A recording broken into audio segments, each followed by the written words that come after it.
Before we begin tonight's story, let me ask you something. Have you ever experienced a moment, just one that arrived quietly without warning, but changed the entire direction of your life? Sometimes it's a voice. Sometimes it's a decision made in the middle of the night. And sometimes it's a knock on a door you never expected to open. Tonight's story begins on a winter evening when a woman who had built her world on logic and control heard that knock.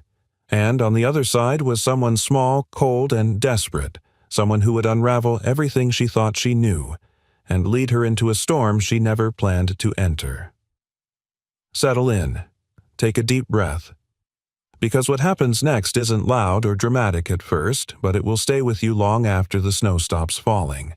The wind screamed against the glass like something alive, an old restless spirit clawing at the walls of the hilltop mansion. Snow hammered the windows in steady waves, each gust sharp enough to rattle the gutters. Inside, however, everything was still. Too still. The kind of silence that felt curated, arranged, almost rehearsed. A grandfather clock ticked in the foyer, each strike loud in the quiet. And upstairs in her office, lit only by the glow of a single lamp, Amelia Vale typed furiously soft, precise keystrokes cutting through the hush. Report after report streamed across her screen, each one stamped with the same reassuring line. 0 incidents. Vale Industries Compliance Division. Her jaw tightened at those words. 0 incidents, she murmured under her breath, though no one was there to hear it. The phrase always landed wrong in her chest like a pebble tossed into a deep well that never hit bottom. She paused, fingers hovering above the keyboard. A storm raged outside, but in the room she had created around herself, sound-dampening walls, the hum of a high-efficiency heater, the faint scent of cedar polish, Amelia felt fully alone. Not lonely, just alone in the way those who have lost too much tend to be. A notification blinked on her phone. A stored voicemail. Noah Vale, 10 years ago. Her thumb hovered over it. Don't, she told herself quietly. Not tonight. But the storm had a way of prying open old doors. She tapped the message. Noah's voice burst into the stillness warm, hurried, laced with the faint echo of machinery in the background. Amelia, listen, if they don't shut down this site, someone is going to get hurt. These steel supports weren't welded right, and they static swallowed the rest. The message ended abruptly, just as it had the night she first heard it. 10 years had passed, yet the cutoff still struck like a blade pressed to the same wound. Amelia closed her eyes. For a moment, she let herself listen to the storm, to the clock, to her own breath that trembled despite her resolve. Then, bang, bang, bang. A pounding at the front door crashed through the house. Not polite knocking, not hesitant tapping. This was desperate, uneven, wrong. Amelia jerked upright. No one came to her door unannounced on a night like this. No one climbed the hill through a blizzard to visit the most private property in the county. Another series of knocks, faster this time, urgent like small fists slamming against wood. She crossed the hallway, heels tapping sharply against the floor, each step echoing. She passed the wide staircase, the darkened sitting room, the silent kitchen, all of it swallowed in cold blue shadows. When she reached the foyer, the knocks came again, accompanied by a thin, quivering voice. Please, please. Somebody. Amelia froze. A child. She unlocked the heavy door and pulled it open against the weight of the wind. A burst of icy air punched into the foyer. There on the threshold stood a tiny girl, no more than 7, bundled in a coat far too thin for the weather. The hood sagged over her small face. Snow clung to her hair, to her lashes, to the straps of a fraying little backpack she hugged to her chest like a lifeline. Her lips were pale, her breathing shallow. She swayed like a leaf in the storm. Amelia stepped forward automatically, her voice softer than she expected. Sweetheart, what on earth are you doing out here? The girl lifted her gaze. Even through the storm's roar, Amelia heard her small, trembling whisper, Ma'am, my dad. He didn't come home last night. Amelia blinked, confused. And why come here? The girl tightened her grip on her backpack. He works for your company, Vale Industries. He always comes home after the night shift. Her voice cracked, but he didn't. And nobody answered the phone. And I walked to the town office, but it was closed. And then I saw your house from the hill, and the lights, and I didn't know where else to go. The storm wailed behind them, but the foyer felt even quieter. What's your name? Amelia asked. Lily, the girl whispered. Lily Cole. Amelia crouched down. Where's your mother? Lily looked at the floor. A long pause. It's just me and Daddy. Snow drifted in, beginning to form a small pile on the foyer floor. Amelia ushered her inside and shut the door, locking out the howl of the storm. As soon as they were sheltered, Lily unzipped her backpack with trembling fingers and held out a battered notebook. The cover was soft edges, worn the title written in uneven, hopeful handwriting, Daddy's Ideas for Our Future House. Amelia hesitated before taking it. Inside, beneath sketches of tiny bedrooms and silly doodles, were pages filled with technical notes, load-bearing estimates, hazard warnings, structural sketches detailed enough to rival professional drafts. This wasn't the work of a janitor. Amelia turned each page more slowly. The handwriting grew tighter, more urgent warnings about ignored safety flaws, malfunctioning equipment, and repeated recommendations that had gone nowhere. Lily pointed with a small finger. That's Daddy's safe book. He puts the scary stuff in there. He said if something ever happens to him, somebody has to see it. Amelia swallowed hard. What is your father's name? She asked, though she already had the sense she wouldn't like the answer. Evan Cole. Her heartbeat stumbled. She knew the name, not personally, but from HR summaries. A janitor assigned to several Vale work sites. A nobody on paper, Ma'am Lily said, voice shrinking. Can you help find him? Please. Amelia didn't answer. Not immediately. Because she had flipped to the final page of the notebook. A page written in rushed, uneven strokes.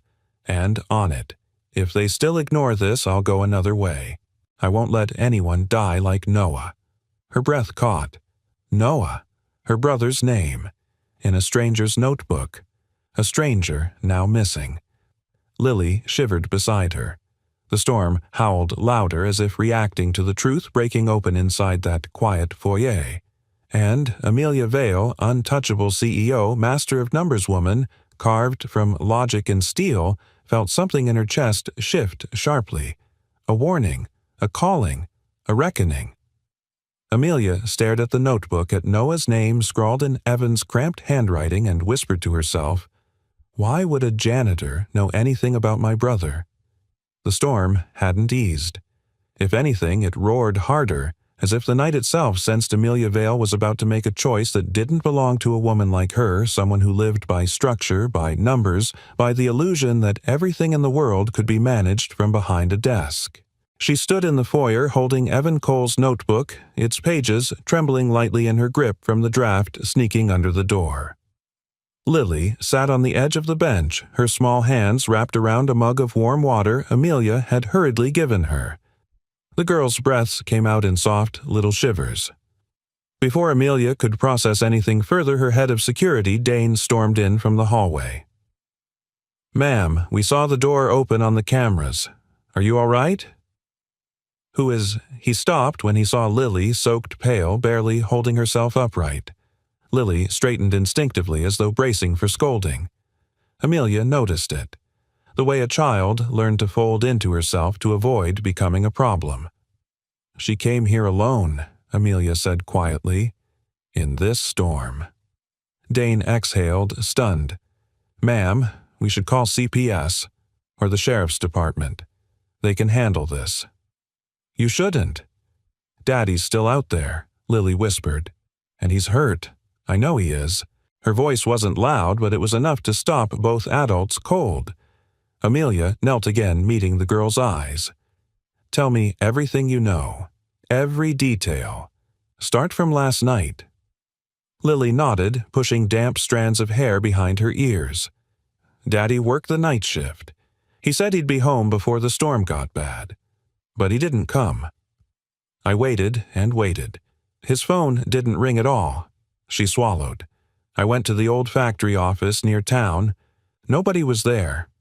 Then I walked to the big road and followed the lights up the hill. I didn't know it was your house. It was the only place still on. Dane stepped closer. Ma'am, this storm is level 4. It's not safe for you to leave the property tonight.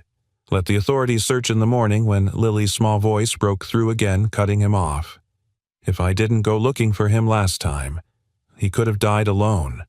Her lip trembled. I won't sit still again. I won't. The last sentence barely made a sound, but it hit Amelia like a punch. A memory rose uninvited, unwelcome, devastatingly clear. 10 years ago, when the call came about Noah's accident, she had stayed in the boardroom. Stayed because the final quarter numbers were being reviewed. Stayed because she thought someone else would handle it.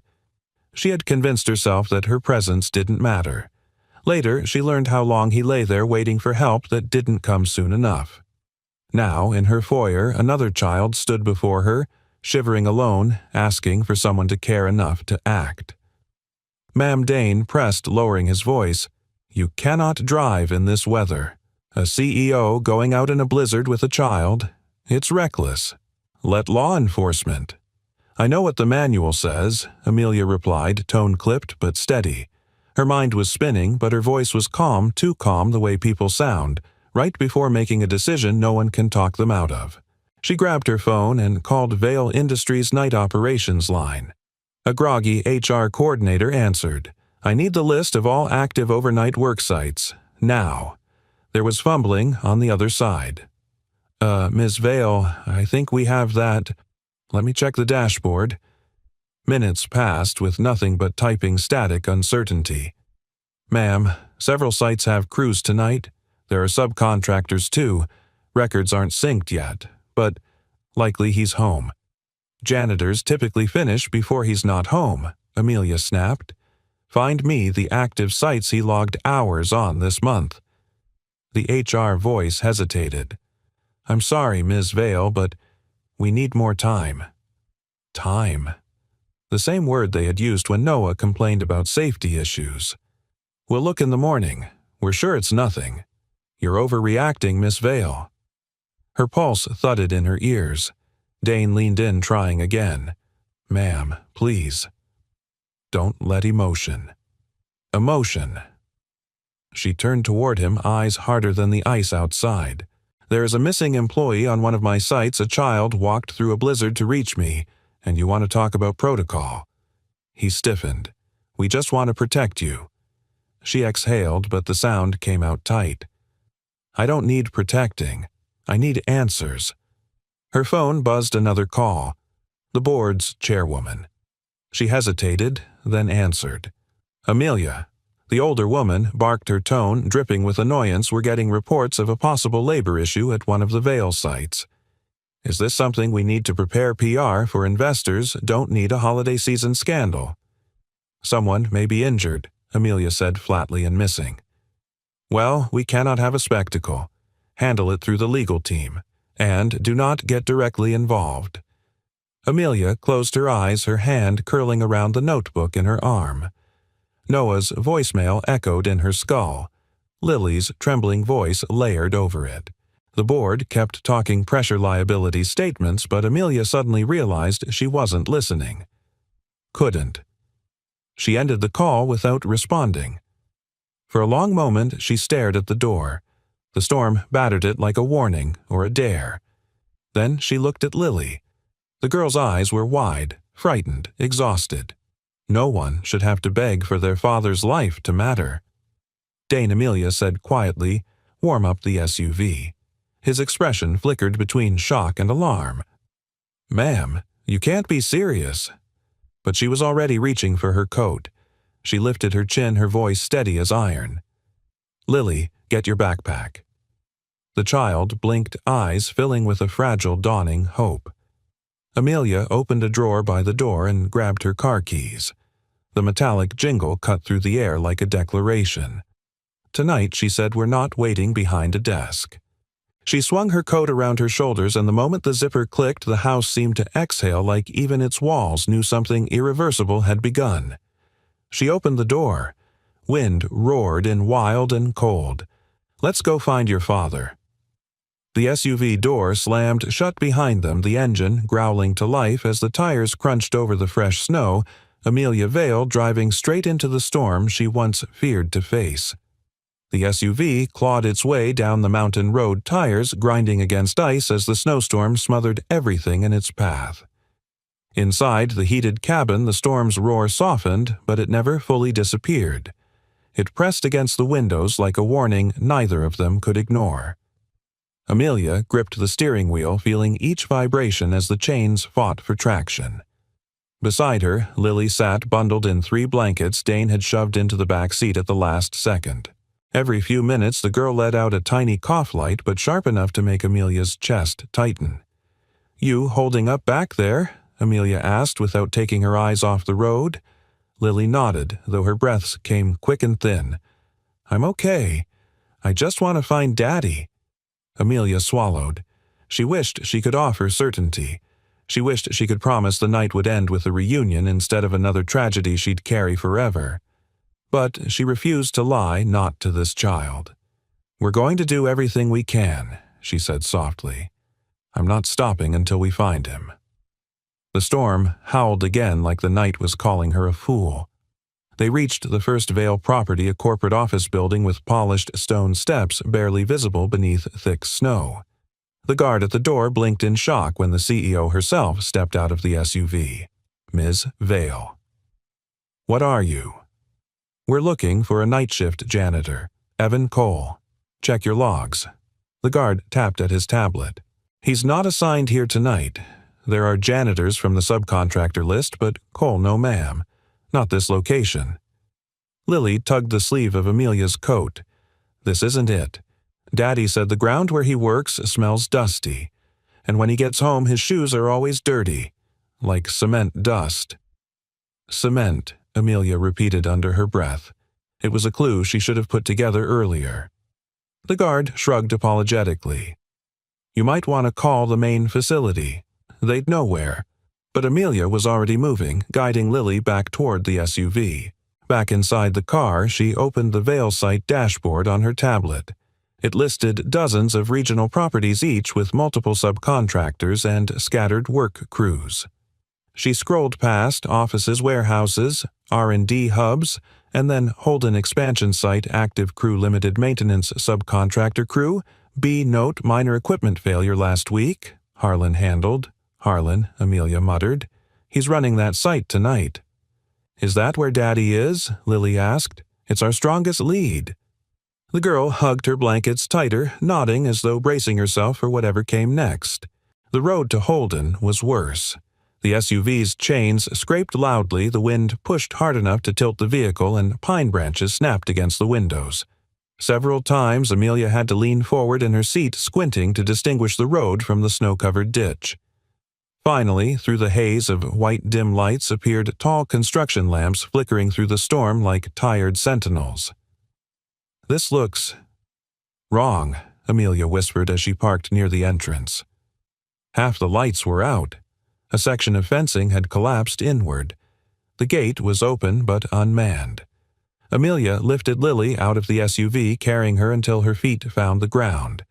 They stepped through the gate just as a figure came trudging toward them through the snow. Victor Harlan. He wore a reflective jacket hood pulled low, and the moment he saw his CEO standing in the storm, his voice pitched into forced enthusiasm. "Ms. Vale. What a surprise. I didn't know you were coming out tonight. If you'd called ahead." "Where is Evan, Cole?" Amelia asked sharply. Harlan blinked. "Evan, he hasn't checked out yet, Strange. Must have left early. Janitors do that sometimes." Lily stepped forward, her voice trembling but brave. "My daddy never leaves early, and he never goes home without calling me." Harlan's jaw tightened almost imperceptibly. Amelia folded her arms. "Show me the access logs." He hesitated. That half-second pause told her everything. Still, he led them to the small security booth. The inside smelled faintly of stale coffee and wet boots. Harlan tapped his login. Badge ID Evan Cole check-in, 6:12 p.m., checkout status. Active shift, Amelia's voice sharpened. Why wasn't this flagged? Probably a system hiccup. Harlan smiled stiffly. These things happen during storms. Camera feeds, she demanded. He shifted uncomfortably. About that. We've had some, outages tonight. He pulled up the timeline. Most of it was intact workers walking deliveries empty hallways, but at 1:28 a.m. to 1:40 a.m. camera 7 footage unavailable. Error code 403B, 12 minutes, the exact kind of gap that swallowed people whole. Harlan attempted a laugh, just a power flicker, nothing to worry, Abby.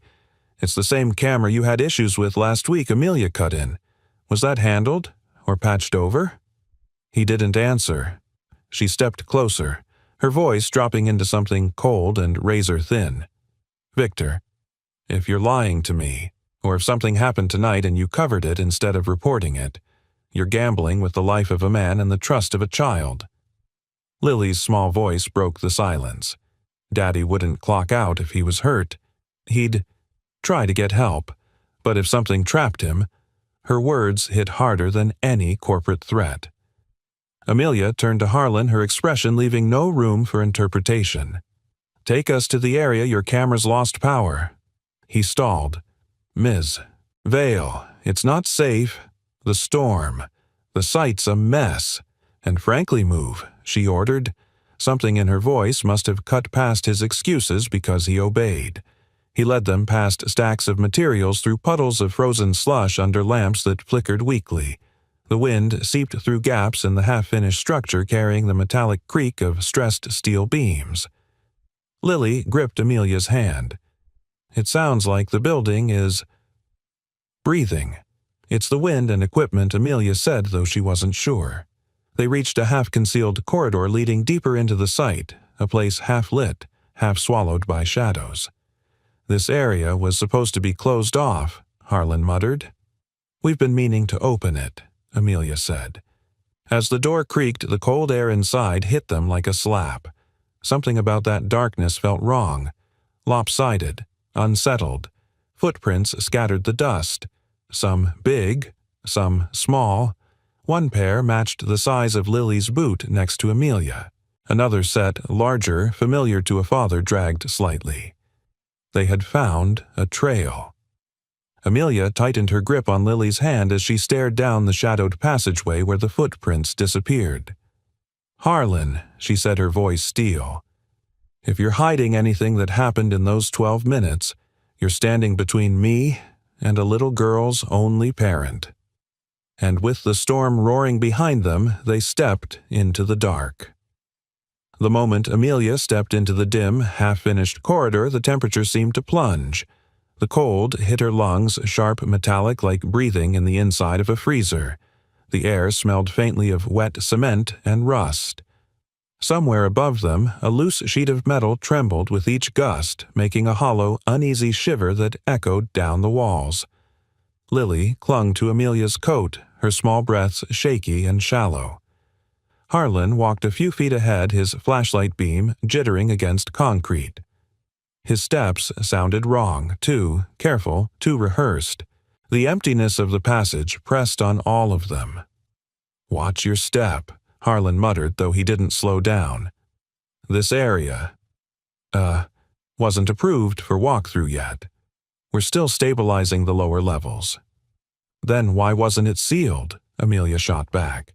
He didn't answer. They moved deeper into the structure, the wind threading through cracks and open frames like a haunting whistle. The storm outside was terrible, but in here the silence was worse. Too many shadows. Too many corners that looked disturbed. Then Lily pointed ahead with a trembling finger. "Miss Amelia." "Look." A stainless steel thermos lay on its side just before a stairwell door, its lid cracked, still bearing a faint smear of cement dust. Lily's breath caught. "That's Daddy's. He always warms cocoa in it. For nights he knows I'll stay up late waiting." Amelia crouched, touching the metal. It was freezing stiff from the cold, but it meant one thing: Evan had been here. Recently. Harlan shifted behind her. Could be anybody's. Lily's voice broke as she whispered, "It's his." Amelia stood. "We're going down." Harlan blanched. "That stairwell hasn't been inspected. It's structurally open." She said. "Now." He hesitated just long enough for suspicion to thicken in the air, but he finally pulled the latch. The door groaned open, releasing an even heavier wave of cold air. Below, the stairwell spiraled into a dim, industrial gloom. Every step down groaned beneath their weight, the vibration humming through the railing.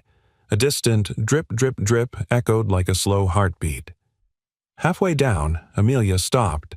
Something glinted near her shoe. A boot print dragged at the heel.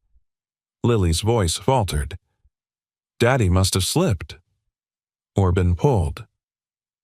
The thought chilled Amelia more than the cold. At the bottom, they stepped into a vast maintenance-level dark except for a few flickering safety lamps clinging to life. The space was filled with scaffolding pipes, temporary steel supports.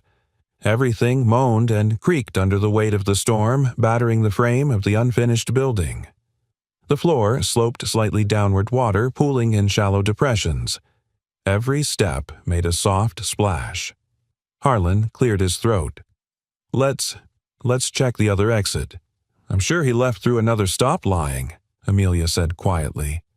Her voice wasn't loud, but it froze the air. "You've been trying to lead us away from something since the moment we walked in. What happened down here?" Harlan swallowed hard, his eyes darting to the darker corner of the room, the one area untouched by the failing lamps. Lily tugged on Amelia's coat again. "Miss Amelia. Look." Next to a concrete column lay a single glove, industrial-grade reflective strip, torn cuff, frayed.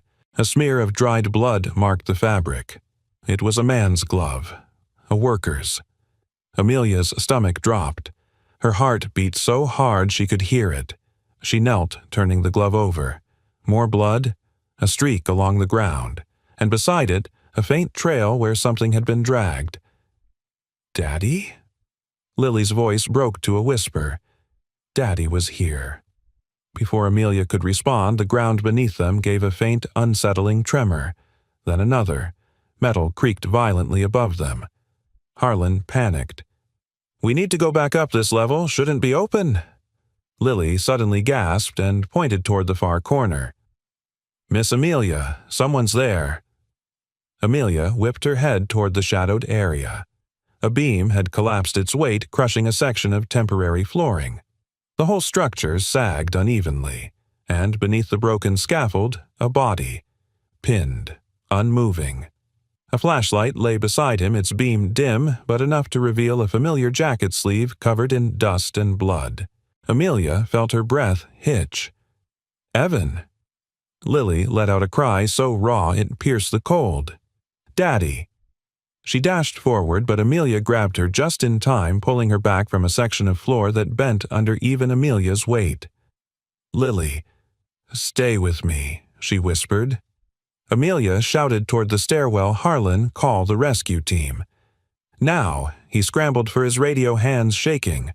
Amelia edged closer, testing each plank before placing her weight. The scaffold groaned with every shift.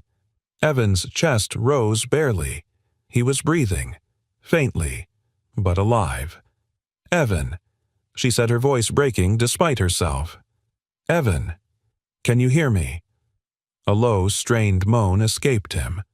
His hand was clenched around something wedged between the heavy steel beam and the cracked floor, a long metal wrench jammed in just the right place to prevent a full collapse.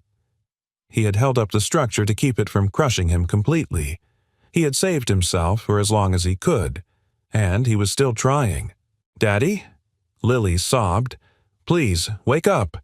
Evan stirred weakly, his voice barely a whisper. Lily. "Yes," she cried. "I'm here." Amelia's chest tightened. "Hold on, Evan. Help is coming." Harlan's voice shook through the radio behind them. "Rescue unit en route, 15 minutes. 15 minutes. The scaffold above them let out another violent screech. They didn't have 15 minutes. Amelia knelt beside Evan, her voice low, trembling. Just keep breathing. Keep holding on. Through his cracked lips, his voice floated in a ghost of breath. Did she walk here in the storm? Yes, Amelia said gently. She's brave, and she wasn't going to stop until she found you. Another beam shifted dust raining down. Evan winced in pain. Stay with us, Amelia whispered urgently. Stay awake. Footsteps thundered behind her. Workers roused from off-site housing rushing in with crowbars, jacks, wedges, anything they could use. The audio of metal being forced, commands, shouted boots splashing through water. Chaotic, desperate human filled the cavernous space. On 3, someone yelled. 1, 2, 3. A groan of steel. A shout. The grunt of men straining against metal. Almost, watch the angle, Lily cried softly, hands pressed over her mouth. Another heave, and finally the beam lifted. Evan was pulled free as the scaffold crashed down behind them in a deafening roar. Dust filled the air. Lily screamed his name, rushing into the arms of the paramedic carrying him. His breathing was faint, his pulse weak, but alive. Barely. One paramedic leaned close to Amelia and said in a low, urgent tone, not meant to be heard by Lily, but the audio caught every word. If you'd arrived an hour later, he wouldn't be here. Prepare yourself. He's in critical condition. The words struck like a blow echoing through Amelia's bones. As the monitor in the ambulance beeped weakly, Amelia stood frozen in the storm. Lily, clutching her sleeve, and the truth hit her. If she hadn't stepped out of her house tonight, Lily would have woken to a world without her father. The hospital smelled of antiseptic and warm bedding, a strange mix of comfort and dread. Machines hummed steadily, each one pulsing with a quiet rhythm that filled the otherwise hollow late-night corridors. Snow battered the windows, dulled now by thick glass but still loud enough to remind everyone inside that the storm had not loosened its grip. Amelia sat in the waiting room just outside the ICU bay, her coat draped around Lily, who had finally curled into the chair beside her. The child's breathing was soft, exhausted. Her tiny hand rested on the window of Evan's room as though the small touch could tether him to this world. Through the glass panel, Amelia watched the monitors beside his bed. Each beep, each flicker seemed to stretch time itself. Evan lay unconscious skin, pale beneath bruises, chest rising unevenly with the help of oxygen support. His right arm was wrapped and immobilized. His forehead bore a thin line of dried blood. Alive. Barely, but alive. And the fact that he was still breathing after being pinned under a collapsing scaffold for hours was nothing short of a miracle. Or, perhaps, a warning. Amelia glanced down at the notebook in her lap. Evan's handwriting filled every page warnings about faulty welds, misaligned beams, pressure points that should have been reinforced.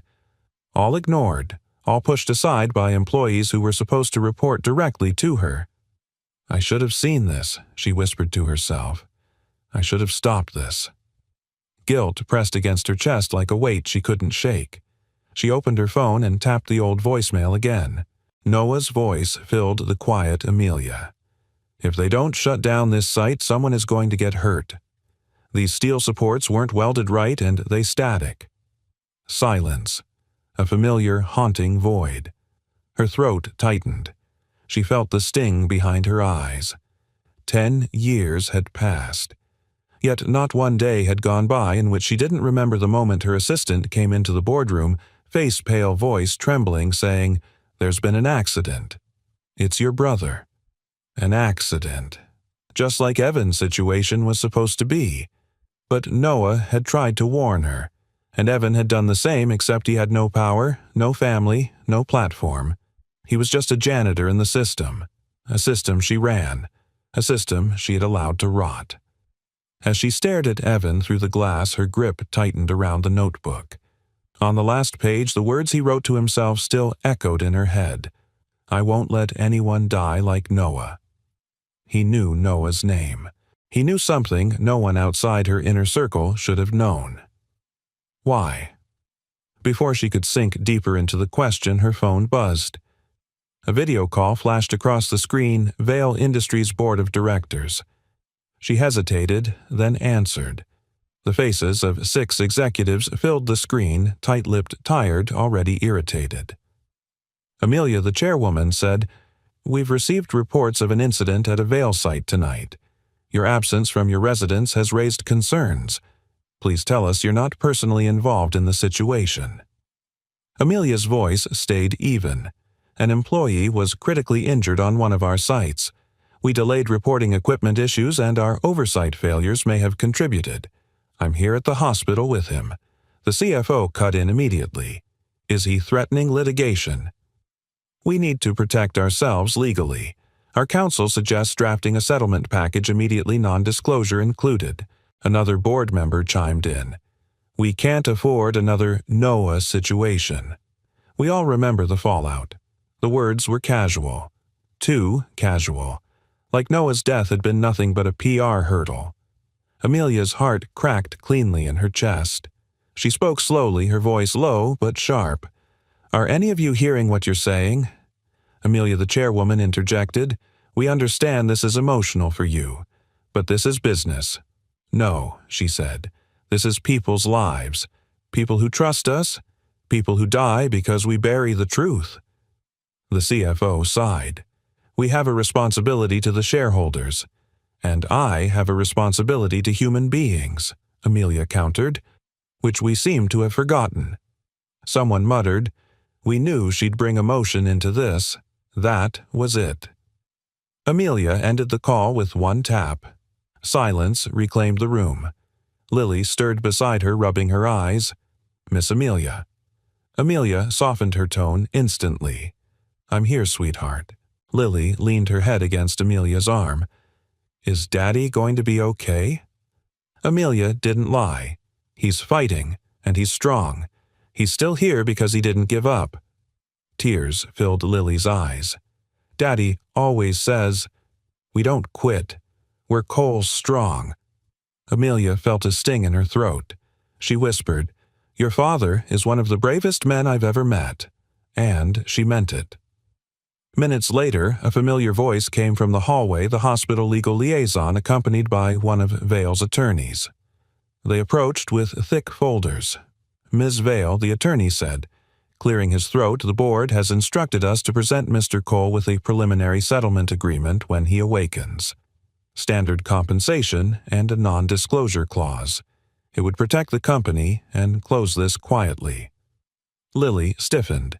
She didn't understand the legal jargon, but she understood enough. Amelia stood. Close this quietly, she repeated. A man nearly died. He warned us in writing. He was ignored. And you want to pay him to stay silent? That would be best, the attorney replied. For who, she asked. He faltered. And Amelia realized something with sudden clarity. This wasn't about Evan. This wasn't about the storm.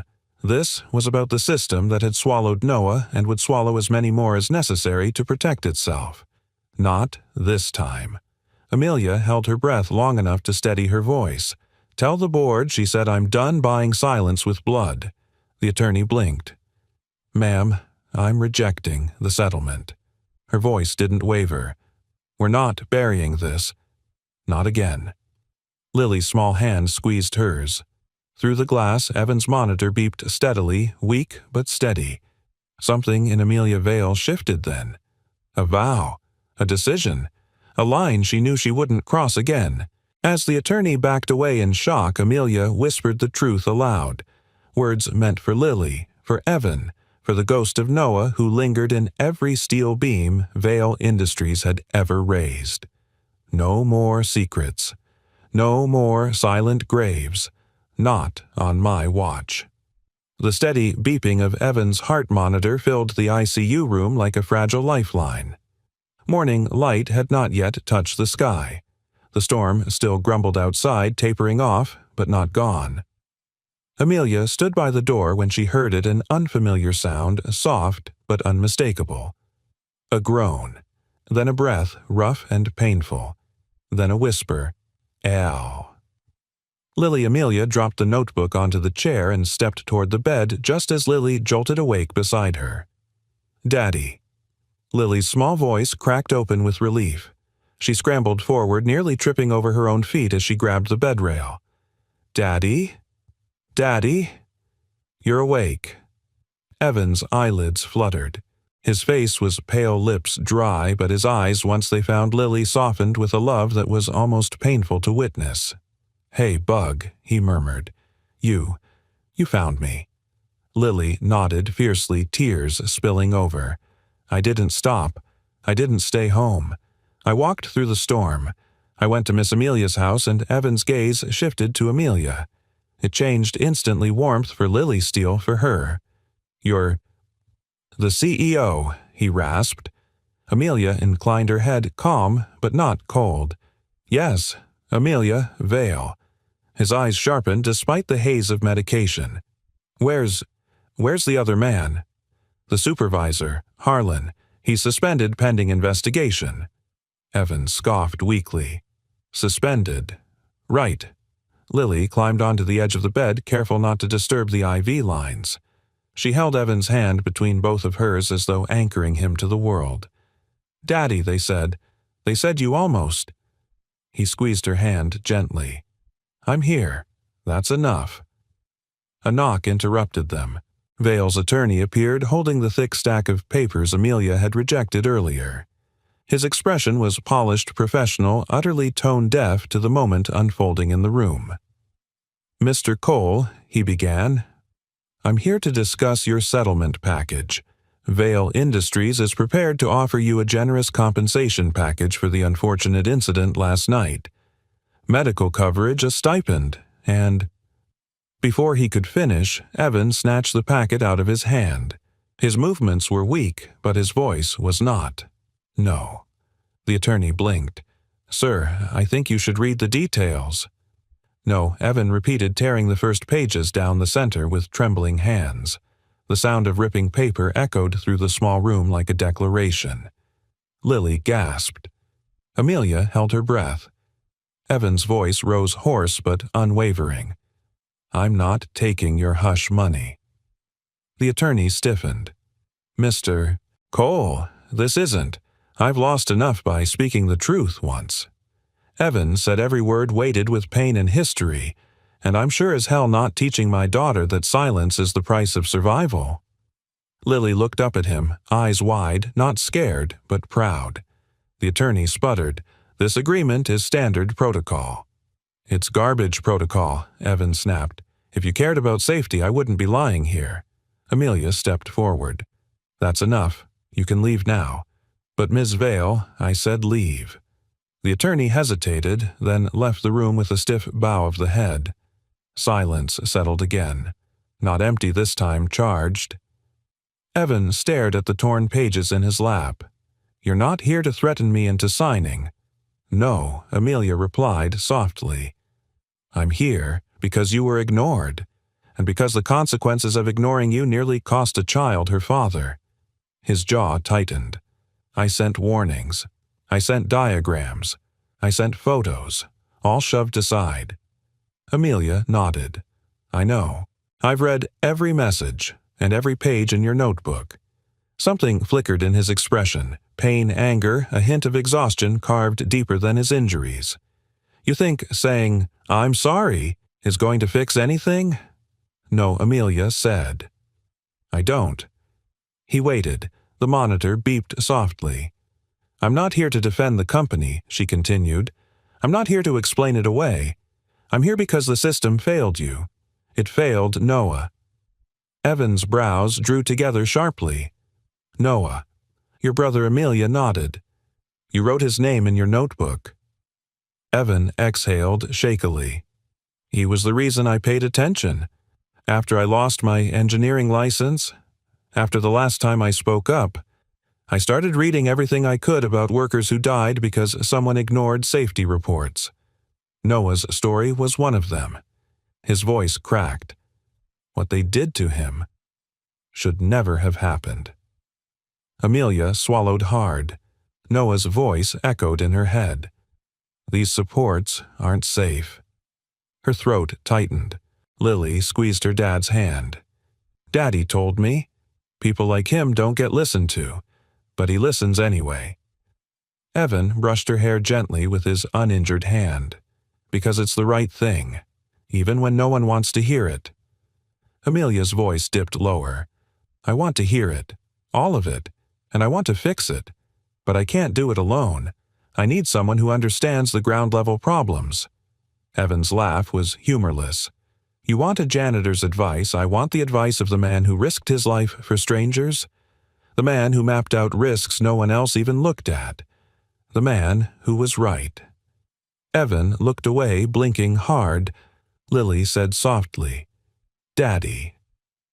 Miss Amelia came out into the storm. She didn't stay home. His eyes met Amelia's again.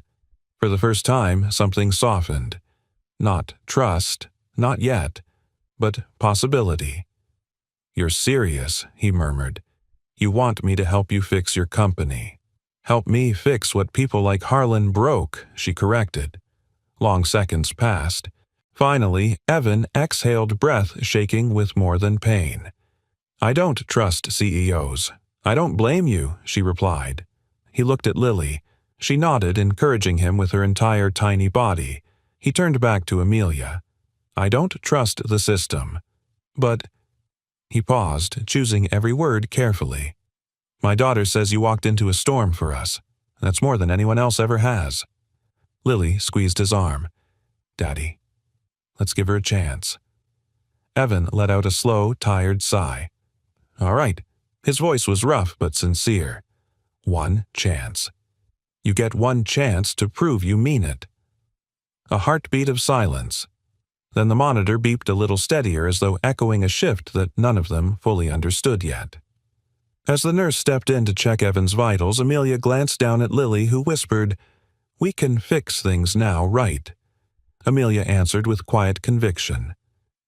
We're going to try. Together. Spring didn't arrive all at once. It came slowly, first as a softening of the frost along the hospital windows, then as longer days creeping into the edges of morning rounds, and finally as the sound of workers laughing outside the newly reopened sites of Vale Industries. For weeks, Amelia visited Evan during his recovery, and each time she walked through the hospital corridors she carried not just guilt, but resolve. Resolve to rebuild a company from the ground up, brick by brick, person by person. And she knew she couldn't do it alone. 3 months later, the Vale Holden site buzzed with new energy. This time the sounds were different, less frantic, more human. The rhythmic clatter of drills, the muted stomping of boots against gravel, the rustle of checklists being handed out. There was a pulse of hope in the soundscape that hadn't existed before. Evan stepped out of the temporary command trailer, a slight limp in his left leg but a stronger steadiness in his voice. His worn jacket still hung loosely around him, and the hard hat looked comically large for a man who never expected to wear one again, but he carried both with a certain quiet pride. His new title, safety consultant, Vale Industries, part-time half on the ground, half in the technical meetings. Enough to make a difference without pulling him away from Lily.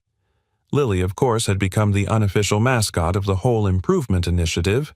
Workers adored her. She greeted them with hand-drawn safety reminders, hot chocolate packets she insisted on handing out herself, and tiny stickers she placed on their helmets like badges of courage.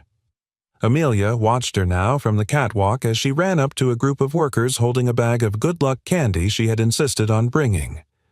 She's good for morale, Amelia murmured. Evan stepped beside her. She's 7 and likes passing out sugar. That's all.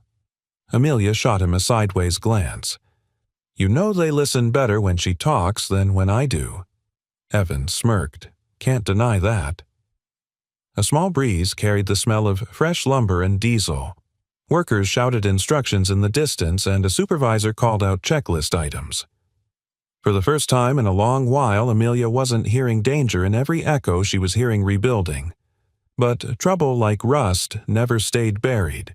Rumors began trickling into Amelia's inbox. Anonymous emails, odd comments in meetings, snide whispers, some from supervisors displaced by Evan's reports, some from managers who resented the restructuring, some from the old guard who believed Vale had become too soft. The worst of it hit one morning during a high-level briefing. The board sat in a private conference room, voices, tight faces, strained. A few executives had forwarded an anonymous complaint claiming that Evan was leveraging tragedy for personal gain, that he demanded preferential treatment, and that Amelia was using him as an emotional shield. Amelia's jaw tightened. Where did this come from? One board member shrugged, pretending neutrality. People talk. Evan, seated at the opposite end of the table, shifted uncomfortably. If anyone has a problem with my reports, they can bring it to me directly. They won't, Amelia said before anyone else could speak. They'll hide behind anonymous emails because they don't want accountability. The CFO sighed dramatically. Amelia, we respect what you're trying to do, but these changes are costly. Site inspections, equipment replacements, training programs. You're adding millions in annual spending and saving lives. That's not the question. It is, Amelia said quietly. The room tensed. No one pushed further. No one dared. But the message lingered. She was becoming inconvenient. Later that afternoon, Amelia walked Evan through the Old North Wing, now temporarily closed for investigation. Dust settled quietly on the equipment. The beams overhead groaned with age. The place still carried the scent of the night that nearly ended his life. Evan paused beside a marked-off section. I used to think no one listened to people like me. Guys who clean floors. Guys who notice things but don't get to say much about them. And now Amelia asked. He exhaled. Now, they listen. Some don't like it. Some are angry. But they hear me. They hear you because you're right. He didn't respond right away. Instead, he picked up a loose bolt from the ground and turned it between his fingers. I'm not doing this for them, he murmured. I'm doing it so Lily never has to worry about getting a phone call no kid should get. Amelia felt something warm and painful in her chest. You're doing far more than that. He shot her a quick look, unreadable. Amelia, he said quietly, you're changing too. She nearly smiled. I'm trying. He nodded once. That was enough. That evening, back at the temporary site shelter, Lily overheard a conversation she wasn't meant to hear. Two foremen whispered near the vending machine. Cole's too loud. Saw him threatening to shut down another wing again. Guy's going to bankrupt us. CEO or not, she won't protect him forever. He already lost one job for speaking up. Maybe this time they'll take his kid. CPS loves cases like that.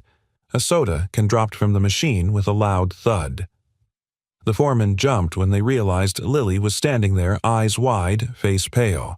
She backed away, slowly gripping her backpack, then ran small footsteps echoing down the corridor. When Amelia later found her outside the trailer, Lily sat hugging her knees, staring at the darkened site sign, Holden Site. Temporarily closed for investigation. Sweetheart. Amelia sat beside her. What's wrong? Lily wiped her cheeks. If Daddy keeps helping you, will they punish him again? Will he lose everything again? Amelia's heart cracked at the fear in her voice. No, she said gently. He's doing the right thing, Lily, and doing the right thing shouldn't cost people their lives. But last time, he told the truth, and they took his job, and his license, and everything. Snowflakes drifted in the air, soft and cold. Lily whispered, What if it happens again? What if this time I lose him for real? Her voice trembled with the kind of fear only a child who has seen too much can understand. Amelia wrapped an arm around her carefully. I won't let that happen. I promise. But Lily didn't look convinced. She looked at the site sign, the shadows beyond the fence, the place where her father nearly died. And she held the notebook tightly against her chest, the notebook of warnings no one had believed. In the chilling dusk of the investigation site, Lily whispered to herself, almost inaudibly, "If Daddy might lose everything again. I have to do something before it's too late." Snow drifted across the sign, and somewhere far away thunder rolled another storm, gathering both outside and inside her small, frightened heart.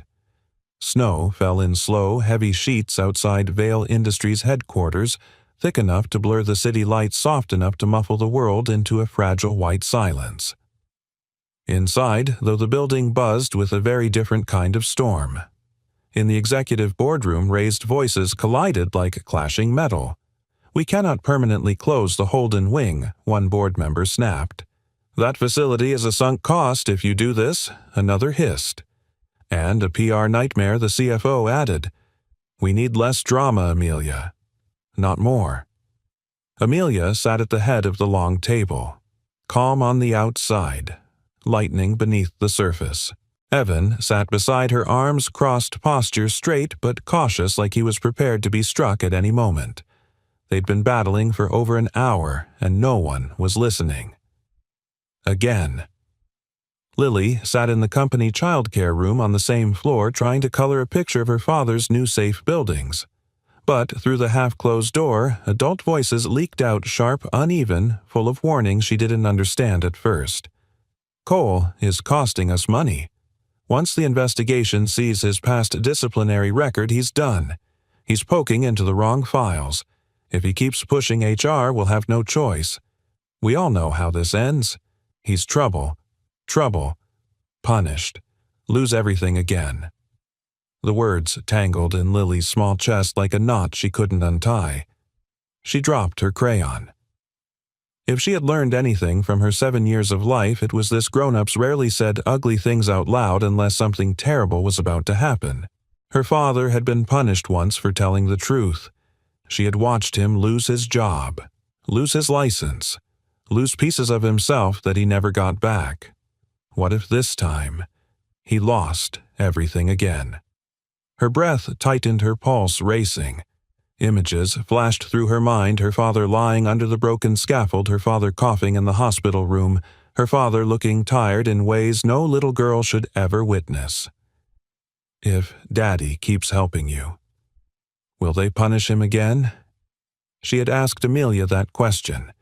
Amelia had promised no, but Lily didn't trust promises. She trusted actions. And right now, the adults weren't fighting for her father. They were fighting at him. She zipped her backpack, grabbed the notebook, the one with Daddy's warnings, and slipped quietly out of the childcare room. The hallway outside was empty. The boardroom, farther down, erupted with another heated argument. Lily turned away. She headed toward the elevator. Her boots made tiny squeaks against the polished floor. The security guard at the lobby barely glanced up. Kids of employees wandered through the atrium often. The cold air hit her hard as she pushed open the glass doors. The storm slapped her cheeks, stealing her breath for a moment. The wind howled against her hood, but she stepped into it anyway, because storms didn't scare her anymore. Not after the night she walked through one to save her father. Upstairs, Amelia's phone buzzed on the table. The building's internal security alert flashed across her screen. Notice unaccompanied minor detected exiting the main lobby. A still frame image followed Lily, tiny and bundled in a too-big coat head, bowed under the weight of the storm. Amelia's blood froze. She stood so abruptly her chair scraped across the floor. The meeting is over. The board looked confused. "Excuse me," but Evan saw the look in Amelia's eyes. Pure alarm, sharp and consuming, and he felt the bottom of his stomach drop. "What happened?" he demanded. Amelia turned her phone so he could see. The brief image was enough. Lily alone. Outside, in snow thick enough to bury footprints in minutes. "No," Evan whispered. His voice shattered as he slammed a hand onto the table for balance. No, she wouldn't, but she would. She had. He heard his own heartbeat roar in his ears. "She thinks she has to do it again," Amelia said, breath unsteady. "She thinks she has to save you before something bad happens." Evan closed his eyes for half a second, a single sharp moment of pure agony before he snapped into motion. "She's headed toward the one place that scares her most," he said. "She thinks that's where the danger is." The board still stared, speechless. Amelia didn't wait for permission. "We're done here." She shoved the conference door open so hard it hit the wall. Evan was already running, ignoring the pain still lingering in his injured leg. They reached the lobby in seconds. The wind had blown snow inside the entryway. A guard rushed up. "Miss Vale, I tried to stop her. She said she needed to fix something." "What direction?" Amelia demanded. "Toward the industrial district. Toward Holden." A jolt of dread shot through Evan. "No," he whispered. "Not there. Not again." Amelia grabbed her coat. "We're going." "You can't drive," the guard protested. "The plows haven't come through yet." "Then we'll run," Evan snapped. "Move." The storm beyond the glass doors roared like a beast awakened. When they stepped outside, the wind nearly knocked them sideways. Snow stung their skin like needles. But they didn't stop. Not when Evan's lungs burned. Not when Amelia slipped on an icy patch and caught herself on the railing. Not when the storm blurred the road into a white abyss. Amelia's voice broke through the wind, ragged and panicked. "She's reliving that night. She thinks if she doesn't act, she'll lose you." Evan clenched his jaw so hard it hurt. "My God. She thinks she has to protect me. She thinks she has to fix everything before it gets taken away again." His voice cracked under the weight of guilt. "My little girl thinks it's her job to save me." They ran harder. Footprints, small ones, appeared fleetingly in the drifts ahead of them, half filled by falling snow. Lily was out there. Somewhere. Walking toward the place that had almost taken her father. The Holden site. As the storm swallowed their shouts, Amelia grabbed Evan's arm, her voice breaking. "She's going back to the very site that nearly killed you." Evan stared into the white void terror ripping through him. "Then we find her," he said, trembling. "Before the storm or the building takes someone else I love." The storm felt different now, no longer an inconvenience, no longer a backdrop. It was an enemy, a living thing with claws of ice and breath of freezing wind, swallowing streets and voices and hope without hesitation. Evan and Amelia fought against it with every step. Snow whipped into their faces, stinging their skin, blinding their eyes. The roads were useless, white-berried, erased. The plow trucks hadn't made it this far, and the few cars left abandoned were barely visible mounds under the rising drifts. Only one thing gave them direction. The small footprints. Barely there, already fading as snow filled each delicate print. Lily's steps, each one a punch to Evan's heart. He forced himself forward, lungs aching, leg burning where the injury still hadn't fully healed. But fear, real fear, the kind that makes a grown man feel like a child, drove him faster. "Slow down," Amelia shouted over the wind, though she herself wasn't slowing. "You're hurting your leg."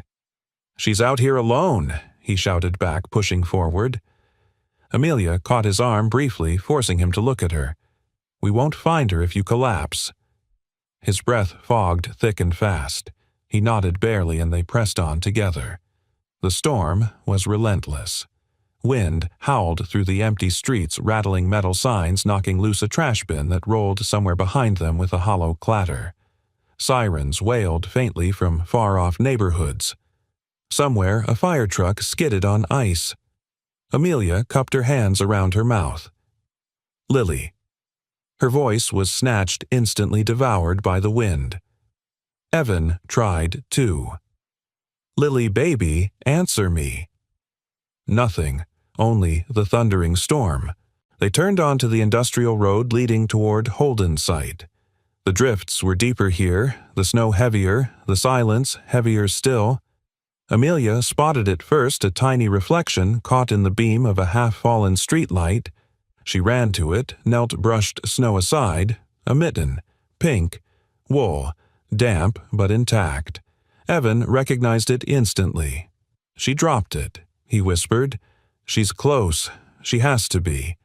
They hurried along the path following the footprints until they became staggered, less certain, as though Lily had been struggling against the worsening storm. Amelia's voice trembled. She's slowing down. She must be freezing. Please, Evan whispered as though speaking to the storm itself. Please, keep her moving. Keep her awake. His breath hitched. Suddenly, Amelia grabbed his arm, pointing ahead through the swirl of white. There do you see that he squinted. Lights dim and flickering, half swallowed by fog. Hold in sight. A skeletal silhouette against the storm, looming and unstable, the old wing where Evan nearly died still wrapped in caution tape, fencing, and shadows. Lily had gone toward it, just like they feared. As they reached the gate, a sign banged violently in the wind. Danger, unstable structure entry. Prohibited. The fence had a small gap near the bottom, just big enough for a child. Evan's chest constricted. She crawled through. Amelia ducked down, brushing her hand against the snow-dusted ground. Yes. And recently. The snow hasn't filled it in yet. He ran his hand through his hair, voice cracking. My God, she's inside the most unstable part of the site. Amelia steadied him with a touch. We're going in. Amelia, no. You shouldn't. She's a child in danger, Amelia said. I'm not standing outside while anything happens to her. His eyes stung, not from the wind, but from the truth of her words. They slipped through the gap. The wind howled like a warning as they entered the shell of the unfinished building. Inside, the storm's roar became muted, but the creaks of the structure were louder. Metal groaned. Pipes clanged. Segments of scaffolding whispered with each shift of weight. Amelia whispered, "This place sounds like it's alive." Evan nodded grimly. It's the wind moving through the gaps. The pressure points are unstable. The whole wing is breathing. A sound echoed from somewhere deeper inside, the faint clink of something shifting. Then a small sob carried through the cold. Both of them froze. Amelia whispered, "Was that?" Evan's heart nearly stopped. Lily. He cupped his hands around his mouth, but this time he didn't shout. He used the calm, steady tone he reserved only for her. Lily. Sweetheart. It's Daddy. We're here. For a moment, nothing. Then Daddy. The voice was tiny, weak, but real. Amelia grabbed Evan's sleeve. She's alive. They followed the sound into a darker corridor. Snowflakes drifted inward from broken windows above, kissing their cheeks with cold pinpricks. Another sob. Daddy. I'm sorry. I'm so sorry. Evan nearly broke into a sprint, but Amelia steadied him again. Slow. The floor could be unstable. He swallowed hard and nodded. They rounded the corner and found a trail of displaced dust, a small footprint sliding sideways where she must have slipped a broken flashlight on the ground. And then another sound. A faint, uneven metal groan, followed by a tiny whimper. Amelia's breath caught. She's close. The corridor opened into the partially demolished wing. The scene felt too much like the night Evan had nearly died, scaffolding leaning beams, trembling holes in the floor. Amelia whispered, "Where is she?" Then, drifting through the cold, "Daddy." Barely audible, but enough. They moved slowly, carefully. The structure's breathy moans filled the air. Loose rebar clattered lightly against concrete. A gust of wind made a suspended sheet of plastic snap violently. Evan scanned the shadows. And then, a tiny figure huddled beneath a slanted fragment of tarp near the far wall. Lily. She sat curled in on herself, hugging the notebook to her chest, shivering so violently her whole body shook. Her face was streaked with tears and snow. Evan choked. Lily. She jerked her head up, eyes wide and terrified. "Daddy." He stepped toward her too fast. The metal beam above him groaned. The floor creaked sharply under his weight. Amelia grabbed his arm. "Careful." He froze mid-step. The building shifted again. A warning. A threat. Amelia whispered urgently, "We have to plan this. One wrong step and the whole structure could collapse. Lily whimpered, reaching a trembling hand toward them. "Daddy, please." Evan's voice shook. "Hold on, sweetheart. Don't move. Stay exactly where you are." The wind wailed through the broken rafters like a scream. The three of them stood separated by unstable floorboards, shifting beams, and the crushing reality that time was slipping away. As another metal sheet slammed against the wall, Amelia's breath hitched. "Evan," she whispered, "if we don't move fast, she's not the only one this building will bury." Evan stared at his daughter, small, shivering, terrified, and sworn to protect her at any cost. He tightened his jaw. "Then we go get her." The cold inside the half-demolished wing was sharper than the storm outside, thin, needle-like, slipping through every crack in the structure. The air trembled with the metal's low groan as though the whole place were breathing its last breaths. Evan stood frozen for a heartbeat, staring at Lily huddled beneath a torn sheet of tarp. Her little body shook violently. Her cheeks were streaked with tears and grit. His notebook was clutched tight against her chest like a shield. "Daddy," she whimpered, voice barely visible in the cold. "I'm sorry. I thought I could help." His throat tightened painfully. "You already helped," he whispered, but he couldn't take a single step without feeling the ground shift beneath his boots. Amelia scanned the scene, her breath shallow. "The tension points are failing," she said quietly.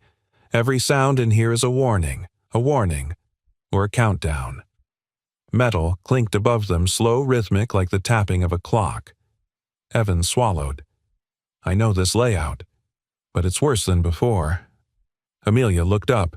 Beams hung loose, one dangling like a sword suspended by a single fraying bolt. The storm outside rattled everything in an uneven rhythm, following no pattern. Unpredictable. Deadly. They needed a plan. And fast. "Okay," Evan said, steadying his voice for Lily's sake. "We don't walk straight across. The floor dips there." He pointed to a darker patch where dust had collected strangely evenly. "That means there's hollow void underneath." Amelia nodded. "We circle along the support wall." Another moan rumbled through the skeleton of the building, and then a sudden crack like a bone breaking. A beam shifted. Dust rained down.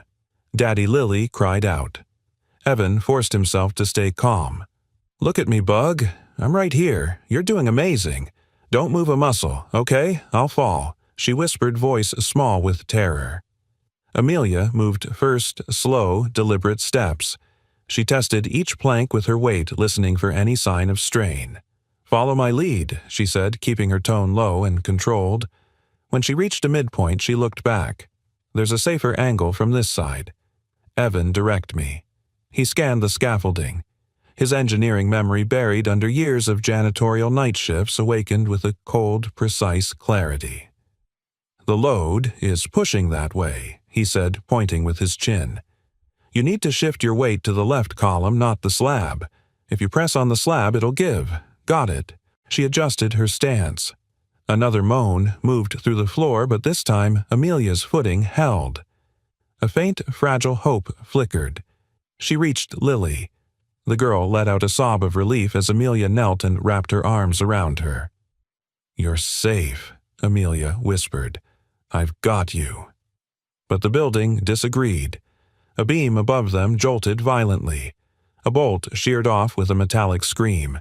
The entire world seemed to tilt. "Move," Evan shouted. The beam fell, and Amelia threw herself sideways, shielding Lily with her body. The metal crashed a foot from where they'd been. Dust exploded upward, choking the air. Evan's heart nearly stopped. "Amelia," he yelled, voice cracking. "We're okay," she answered through the dust. "But we have to get out now." The exit path behind them was blocked by the fallen beam. No way back, only forward. Which route, Amelia asked. Evan scanned the collapsing geometry around them, the angles, the shifting weight distribution, the tortured sounds of steel. He saw it then. A triangular shape near the south column. Lily's drawings. The old game he used to teach her about structure. Triangles were strongest. Head toward the south, support, he said. The triangle brace. It'll hold for another minute or two.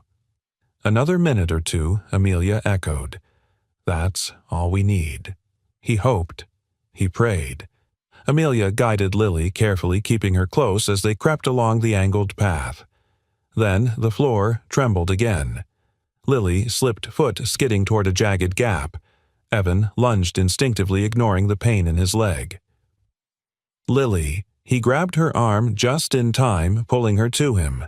Her small body shook as she buried her face in his chest. Daddy, Daddy, I'm scared. I know, he whispered, pressing his cheek against her hair. I know, sweetheart, but you're safe. I'm not letting go. He meant every word. Another jolt. Louder. Closer.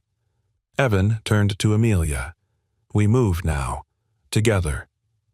The three of them formed a tight chain, Evan leading with his knowledge of the structure, Amelia guiding Lily securely, Lily holding both their hands like lifelines. A loud metallic groan rolled through the broken wing as the scaffold above them finally gave up. The building shook. A cascade of dust rained down. They were almost at the support column when a massive shudder rippled through the floor. A section behind them collapsed fully, leaving a yawning void. Don't look back, Amelia said, breathless. Just move. They reached the triangle brace, a steel frame, partially intact. Evan pressed his weight against it, bracing the failing beam overhead. Amelia, take Lily under crawl. I'm not leaving you holding this alone. You're not, he growled through clenched teeth, because it won't hold long enough for a discussion. The beam groaned louder. The brace shook. Amelia ducked down, pulling Lily with her. They crawled through the narrow gap beneath the support snow, filtering down through cracks above like ghostly confetti. When they were clear, Amelia looked back. Evan. He pushed himself free and followed, stumbling but determined. They reached the final exit, a cracked doorway that opened into the partially intact outer hall. When they burst through, the icy wind hit like salvation. Behind them, everything gave way. The entire wing collapsed with a deafening roar, sending a shockwave of dust and cold air down the hallway. Lily screamed and buried her face into Amelia's coat. Evan turned chest-heaving eyes wide with disbelief. They had made it out by seconds. Seconds. Snow drifted into the hall, mixing with dust. Evan gathered Lily into his arms, holding her close as she sobbed into his neck. Amelia pressed a hand to the wall, steadying herself, breathing hard. She turned to Evan, her voice low, cracked by adrenaline. Now I understand, she whispered. It wasn't you being reckless. It was everyone else being blind. Evan shook his head, exhausted and trembling. We have to make them see. Amelia nodded, the weight of her promise settling into her bones. We will.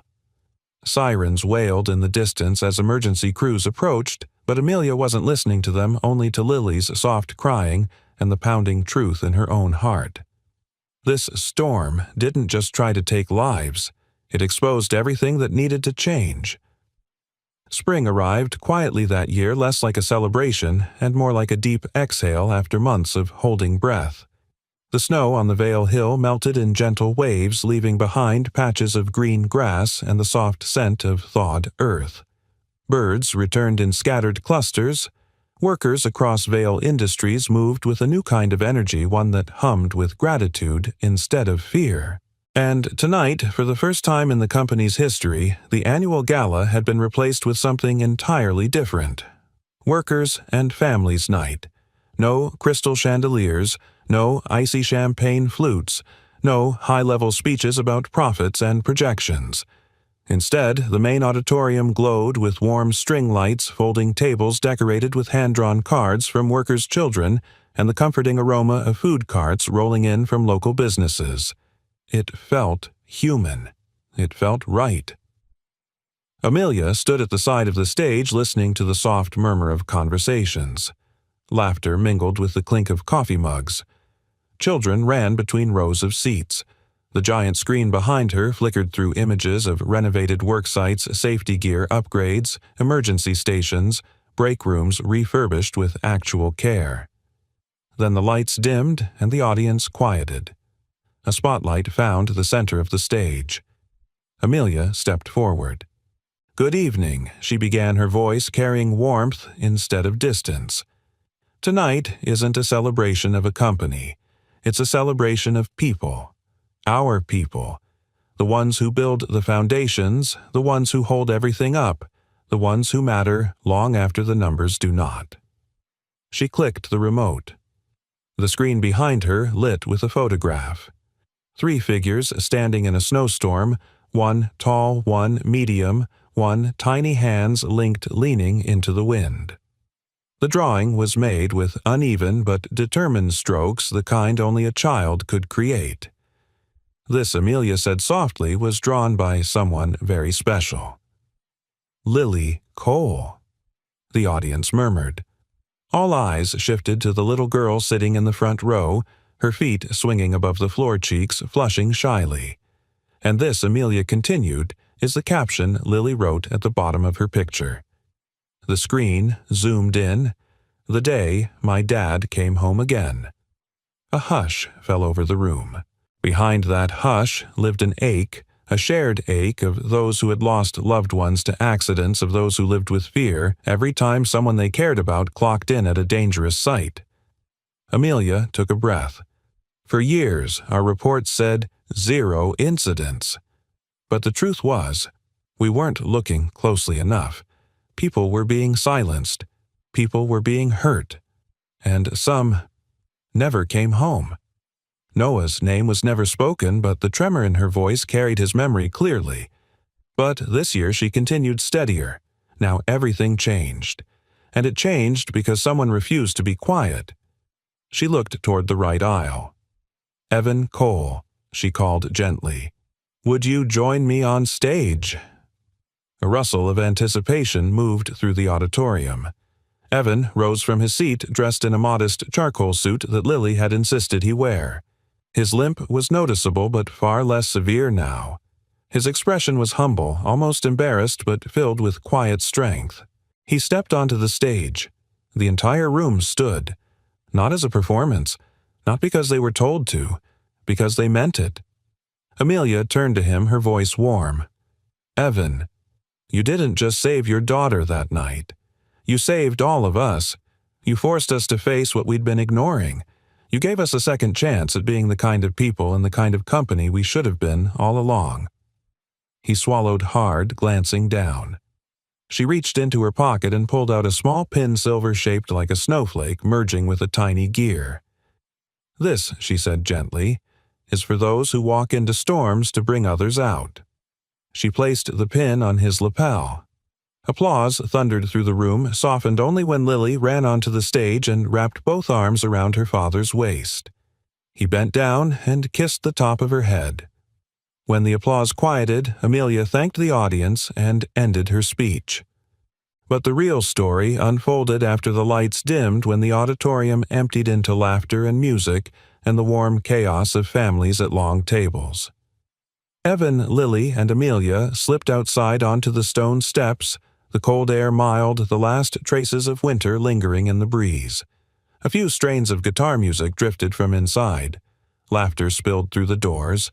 The smell of pizza wafted over the courtyard, where Amelia, for the first time in years, let herself sit on the cold stone and simply be. Lily plopped beside her, holding a paper plate. "Try this one, Miss Amelia," she said. "It has extra cheese. Daddy says you need more cheese in your life." Evan chuckled, taking a seat beside them. "I said you need more fun in your life." Lily added the cheese part. Amelia smiled, soft, real. Well, both are true. For a moment they just sat there, eating pizza, listening to laughter inside, breathing in the calm after a season of storms. Then Lily yawned, a big, sleepy one, and leaned her head against Amelia's shoulder. "Miss Amelia," she murmured, "if Daddy and I lived in your house on the hill, would there be any storms left?" The question struck something deep inside Amelia. She brushed a gentle hand over the girl's hair. "There will always be storms, sweetheart," she said softly. "But you'll never have to walk through them alone again." Lily's fingers curled around hers. Evan watched them quietly. Then he cleared his throat, turning toward Amelia with a seriousness that cut through the night. "I don't need anyone to save my life," he said. "I've made my peace with that. What I want to know is—" He paused. "Do you want to walk with us through whatever storms are left?" It wasn't grand or dramatic. It was simple, honest, human, the kind of question that mattered. Amelia didn't answer immediately. Instead, she reached for Lily's hand.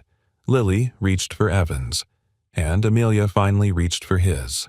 3 hands linked, not a promise of perfection, just a promise of presence. Inside the auditorium, someone strummed a final chord and the room erupted in applause. Outside, a soft snow, more like a sigh than a storm, began to fall across the courtyard. The 3 of them sat beneath it, letting the flakes melt against warm skin. And for the first time since the night she lost Noah, Amelia felt something she thought she'd buried forever. Home. Not the mansion on the hill. Not the company she rebuilt. Not the accolades or the applause. Home was this: a father, a daughter, a woman who chose courage over comfort. 3 people who stepped into the storm and found family on the other side. Sometimes a child knocking in the snow doesn't just save a father. Sometimes she awakens a heart long frozen. And sometimes a house on a hill becomes a home, when the people inside decide to walk through every storm together. And as our story comes to a close, I want to leave you with something deeper than the sound of a storm or the echo of collapsing steel. I want to leave you with a reminder. Sometimes the strongest people in our lives aren't the loudest. They're the ones who keep showing up even when the world tries to silence them. A single act of courage can rewrite a future. A single act of compassion can save a life.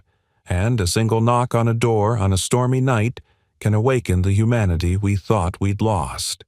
If this story touched you tonight, if you've ever walked through a storm of your own, or if you've ever seen someone stand up for what's right no matter the cost, I'd love for you to share your story in the comments. Your voice might be the light someone else needs in their darkest moment. And before you go, tell us where are you watching from tonight. It always warms our hearts to see this little storytelling community stretch across cities, states, and countries. If you enjoyed this journey and want more stories filled with healing hope and second chances, don't forget to hit that subscribe button. Give this video a thumbs up and share it with someone who might need a reminder that they're not alone in their storm. Thank you truly for spending your time with us. Your support keeps these stories alive. Until the next chapter, stay warm, stay safe, and take care of each other.